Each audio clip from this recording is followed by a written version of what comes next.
Honeybees not only create an agricultural product, they also help facilitate the Florida agriculture industry, pollinating crops and bolstering our food supply. But Hurricane Ian's path crossed over 15% of the nation's bees. Wink News environmental reporter Liz Biro found out what that means and how one beekeeper on Sanibel is doing. This sound is the sound of hope for Brad MacKenzie, owner of Sanibel Honey. Hi, little girl. In 2 years, MacKenzie and his girlfriend Andrea grew their beekeeping hobby into a business with 50 hives. We have something like a couple of million bees ourselves that, in just our small operation, that lost their lives. After Ian, only 2 remain.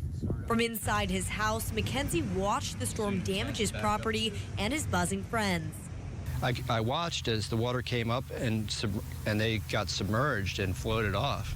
So that was a sad moment. Before a cluster of bee homes, now empty boxes and the remaining stragglers. For those bees that did survive, the new battle is finding food to eat. Typically, bees hold an enormous amount of honey in their hives, but for those bees that do not have a permanent hive in winter, MacKenzie told me it's like a squirrel who hasn't stored up any nuts. When all of the plants have been under seawater and all of the trees are completely denuded, we have a real problem this winter. With many hives lost or weakened, Amy Vu from the University of Florida says there may be fewer bees to fill pollination contracts, which could impact our food chain. We'll rebuild. We'll have beautiful new hives, and Andrea will keep painting them too. For now, MacKenzie is just being positive and looking for signs of progress. Liz Biro, Wink News.